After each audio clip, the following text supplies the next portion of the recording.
From CBS Washington, in color, Face the Nation, a spontaneous and unrehearsed news interview. Senator Nelson, Congressman McCloskey, next Wednesday is Earth Day. What are people going to do, though, when they find out that this cleaning up of the environment might involve less use of automobiles by them? Within 25 years, most major metropolitan areas in America, if we don't stop it, you will not be able to stay outdoors more than 2 or 3 hours without a serious health hazard. You'll have to go out, your kids will go outdoors and play in gas masks. That was the very first time we had an extended conversation about the environment on Face the Nation. And that dire prediction of children having to wear gas masks while playing outside did not come true. But almost 50 years later, more than 6 in 10 Americans see climate change as a crisis or serious problem, and more than half say we need to act now.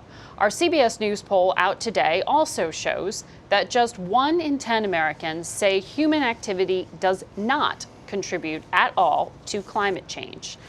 This week, CBS News, along with more than 250 news outlets worldwide, is participating in covering the Climate Now project. We'll be looking at the challenges and the political discord on what causes climate change and how we can fix it.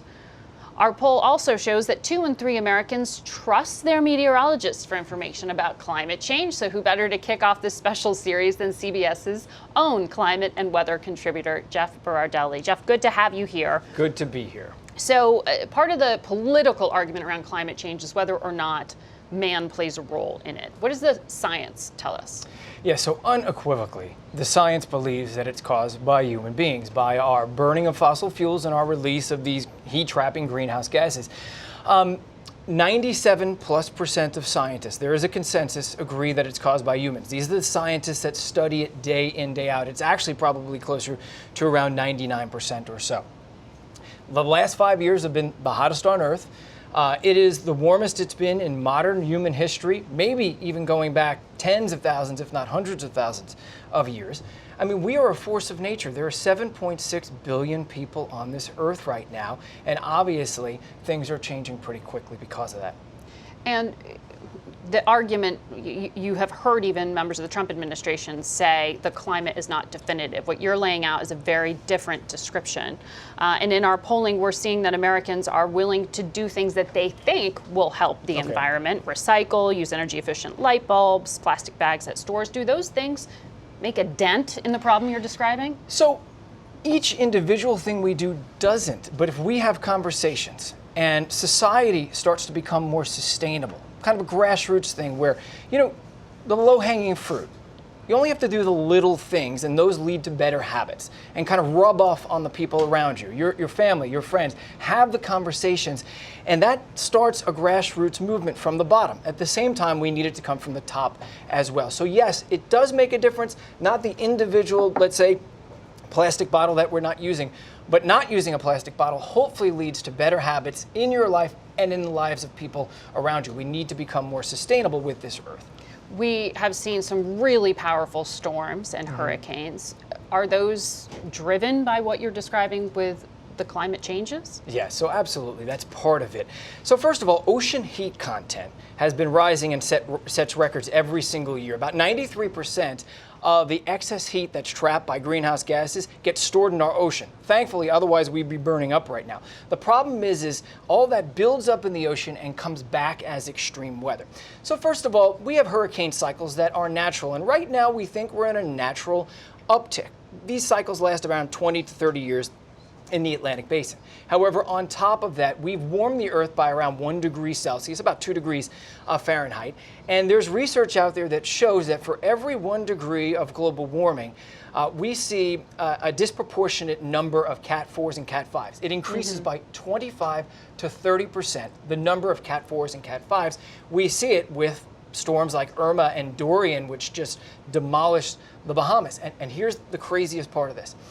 Compare a storm with winds of 185 miles an hour to a storm with winds of 75 miles an hour. You might think to yourself, okay, twice as much damage, 3 times as much damage, 4 times as much damage? No, it's 1,300 times the damage potential for a storm with winds of 185 like Dorian or a low-end hurricane. That's why just an increase in 20 or 30 miles an hour because of climate change makes a world of difference in terms of damage.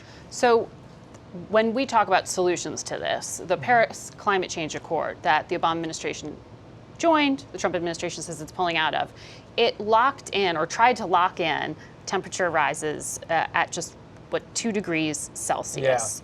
That you heard from Ambassador Power say that's not enough yet. It's but true. it's something. Right. So exactly. Why does 2 degrees make that much of a difference? Okay, so 2 degrees Celsius is close to 4 degrees Fahrenheit. It's actually about 3.5 degrees Fahrenheit. So think about this. You know, it doesn't sound like a lot. A couple of degrees doesn't sound like a lot. But let's say that your body temperature goes up by 3 or 4 degrees. The Earth system is just as sensitive as your body. If your body goes up from 99 to 103 degrees, your bodily functions begin to break down.